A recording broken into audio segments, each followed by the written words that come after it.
నమస్తే. శ్రీ గురుభ్యో నమః. శ్రీమాత్రే నమః. ఆదిత్యాయ చ సోమాయ మంగళాయ బుధాయ గురు శుక్ర శనిభ్యై రాహవే కేతవే నమః. ప్రతి మాసంలో మాసఫలాలు, పక్షఫలాలు, వారఫలాలు, దినఫలాలు ఇలా ఫలితాలు చెప్పుకోవడం అనేటువంటిది అందరూ చేస్తున్నటువంటి పని.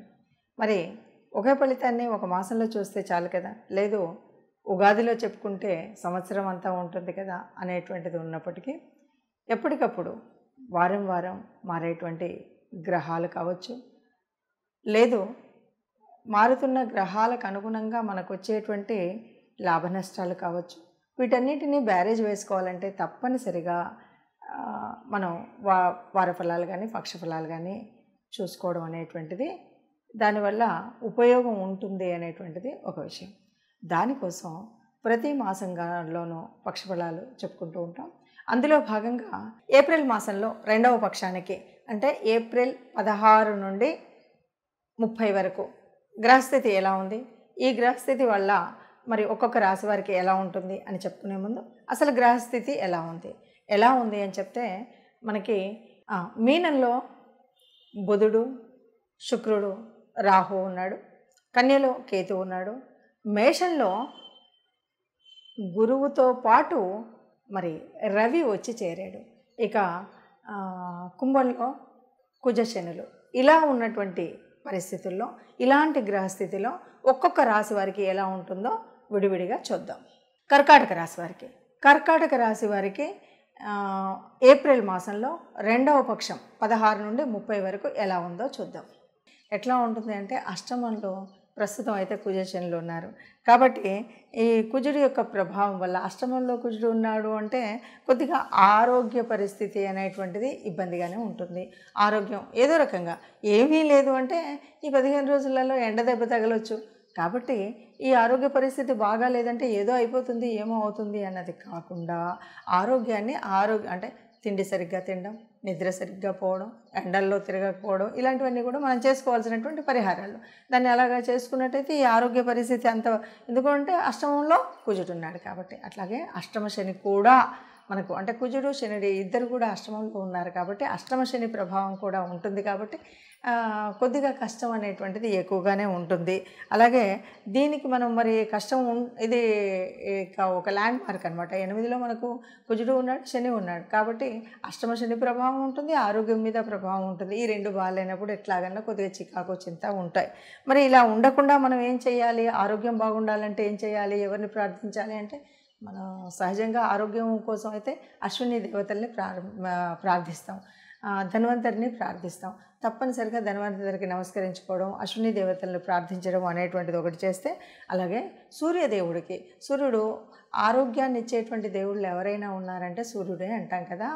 ఆ ఆరోగ్య ప్రదాత అయినటువంటి సూర్యుడికి ప్రతినిత్యం సూర్య నమస్కారాలు చేయడం కానీ, ఆదిత్య హృదయం చదవడం కానీ ఇలాంటివి చేసినట్టయితే తప్పనిసరిగా మనకి ఆరోగ్యం వల్ల బాగోదు అని చెప్పినటువంటి ఈ 15 రోజుల కాలం సరిగ్గా ఆరోగ్యం మరీ విపరీతమైనటువంటి అనారోగ్యం రాకుండా హాయిగా ఉండగలిగేటువంటి పరిస్థితి ఉంటుంది. అట్లాగే మనం ఇంకా చేయవలసినటువంటి అంటే మనకు 2 రకాలుగా కొద్దిగా బాగాలేదు కాబట్టి ఆరోగ్యం బాగాలేనప్పుడు ఎట్లా ఉంటుంది, ఆర్థిక వ్యవస్థ దెబ్బతింటుంది. ఆరోగ్యం బాగాలేనప్పుడు కుటుంబంలో అంతగానే ఉంటుంది. వ్యాపార విషయాలలో మనం పెద్దగా దృష్టి పెట్టేటువంటి పరిస్థితి ఉండదు. ఇలా ఉన్నప్పుడు స్థితికారకుడైనటువంటి విష్ణుమూర్తిని ప్రార్థించినట్టయితే మనకు ఆరోగ్యంతో పాటు కొన్ని పనులు మనకు అనారోగ్యం ఉన్నా ఎలా ఉన్నా ఒక నియమనిష్టలతో ఒక సిస్టమేటిక్గా ఆ కార్యక్రమాన్ని పూర్తి చేయడానికి వీలుగా విష్ణువు యొక్క ఆరాధన అనేటువంటిది బాగా పనిచేస్తుంది.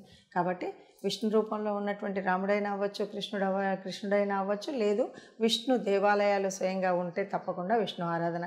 ఇవేవి తెలియదు అంటే ఇంట్లో కూర్చొని విష్ణు సహస్రం చదువుకుంటే చాలు. అదే నాకు సమయం లేదు అంటే మీరు వెళుతున్నప్పుడు వస్తున్నప్పుడు విష్ణు సహస్రాన్ని వింటే చాలు.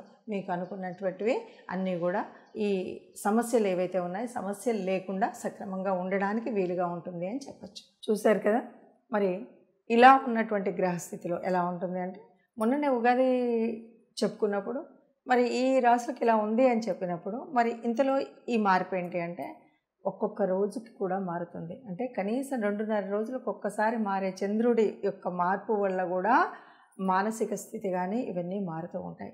అందువల్ల తప్పనిసరిగా మనం చెప్పుకోవాల్సి వస్తుంది. మరి ఇలా గ్రహాల యొక్క యుతి కానీ, దృష్టి కానీ, మరి ఒకే చోట ఇన్ని గ్రహాలు కలయిక ఉండడం వల్ల కానీ, వీటి వల్ల ఏదైనా చెడు కానీ మంచి కానీ ఉందా అంటే మంచి చెడులు రెండు ఉంటాయి. గ్రహాల యొక్క అనుకూలత ఉండొచ్చు, అననుకూలత ఉండొచ్చు. మనం చెప్పేటువంటిది జన్మజాతక రీత్యా ఒకలాగా ఉండొచ్చు, జన్మజాతకం మాకు అంతగా తెలియదు అన్నప్పుడు కేవలంగా మనం గోచార రీత్యా చూసినప్పుడు ఉండేటువంటి స్థితి వేరుగా ఉండొచ్చు. ఏది ఏమైనా మొత్తంగా మనకు జరగబోయేటువంటి లాభం ఏంటి, నష్టం ఏంటి అన్నది తెలుసుకోవడం కోసం చేసేటువంటి పని ఇది. దీనివల్ల మనకేంటి అంటే ఏదైనా మరి చెడు జరగబోతుంది, లేదు అష్టమంలో మరి కుజశనులు ఉన్నారు, ఇలా మనం చెప్పుకుంటూ ఉంటాం కదా. ఇలా ఉన్నప్పుడు ఒకే చోట ఈ రెండు మరి చెడు గ్రహాలు అని చెప్తూ ఉంటాము. ఆ గ్రహాల మూలంగా వచ్చేటువంటి చెడు పరిణామం రాకుండా ఉండాలి అంటే మనం ఎలాంటి జాగ్రత్తలు తీసుకోవాలి?